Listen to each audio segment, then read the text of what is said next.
I can do better. I can do better for all of us.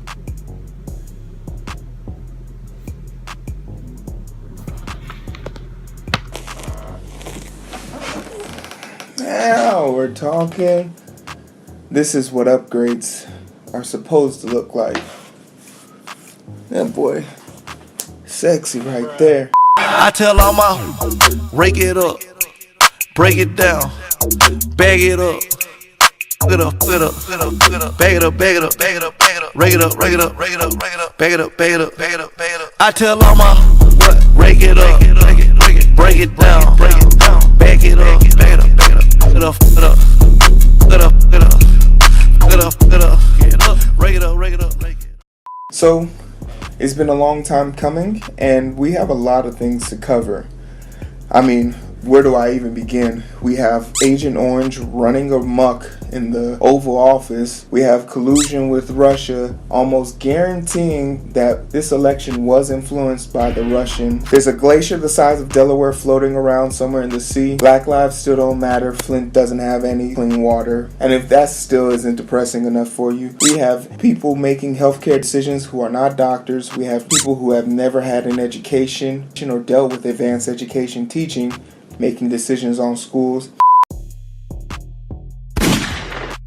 In the last 10 years, do you know how much money has gone into paying family members for misconduct and mishaps and just flat out deliberate deaths of civilians caused by police officers? It's pretty astounding. Now, it's not my objective to get you guys to realize as taxpayers how much money we are throwing at police departments to help them pay for their misconduct and wrongful death suits.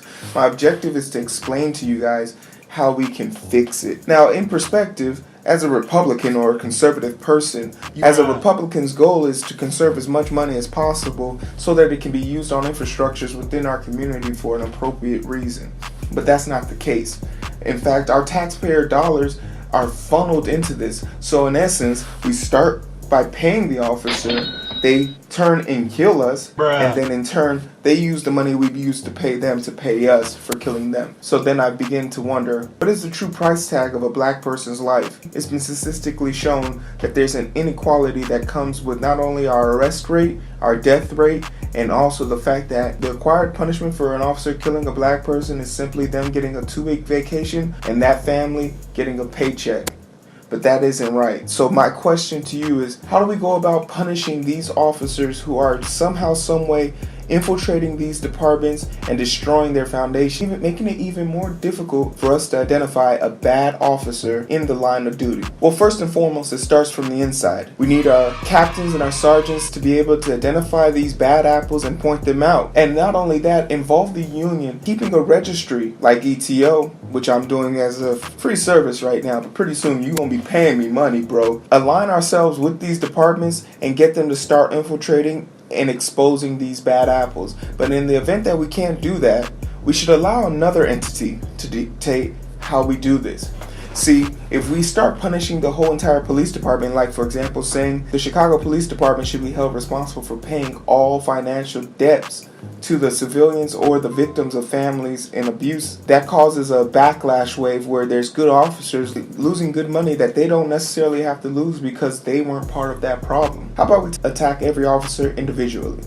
And I propose that we create an insurance policy for every single officer, and also include one on the police department, where the police department every month, just like you do, pay a certain finite amount of money into a fund, and that money goes into dealing with these mishaps. But instead of us punishing everyone in whole, we will only punish the department and the officer involved. And very soon, this sort of liability insurance that we use for these officers will start to propagate and start to build. And after you accumulate a certain amount of money, if anything should happen, God forbid, that is the money that will be put towards paying for those mishaps. Now, granted, this will be a small piece of your check going into this fund, but after 1 year, if you have no mishaps, you'll be able to buy a percentage of it back. Not a problem. And to top it all off, it isolates people, because after you've expired all your money, meaning that you've had multiple incidents within the police department or within the community that has required you to pay restitution back to an individual, pretty soon insurance companies can flat out say you're a liability and we can't possibly insure you. And if we can't possibly insure you, you're considered too much of a liability for a police department, then at that point it's very clear to see that not only from a financial aspect, but from a work aspect, you're not fit to be an officer. This is a very simple approach, and this is something that could be implemented within the course of 2 to 3 years and tested and proven throughout the whole entire country in a matter of 5 years. Creating liability insurance in an effort to make sure that our police officers are in compliance not only with this law and also in compliance with a financial standing is how you get both sides of the system work. You see, money rules everything around me, and it just doesn't go for me, it goes for you too and our government as well. And that's all they care about. There's no reason why all the officers should have to suffer. So in the event that we have another Laquan McDowell, Eric Gardner, Sandra Bland, Philando Castile, Tamir Rice, Michael Brown, and the list goes on and on and on.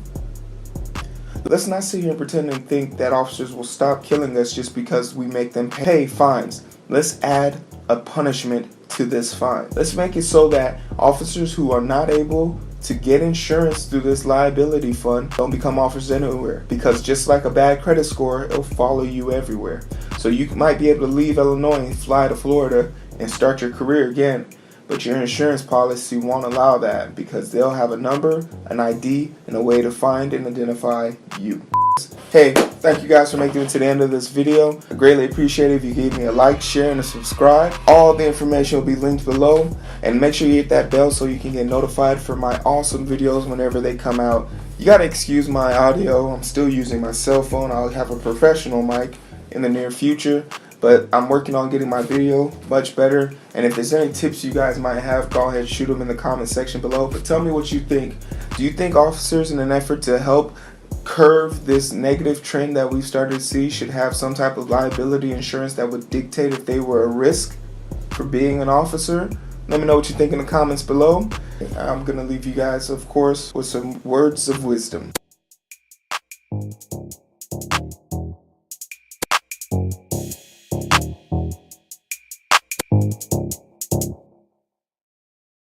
I tell all my rake it up, break it down, bag it up, it up, it up, it up, it up, bag it up, bag it up, bag it up, bag it up, rake it up, rake it up, rake it up, rake it up, bag it up, bag it up, bag it up, bag it up. I tell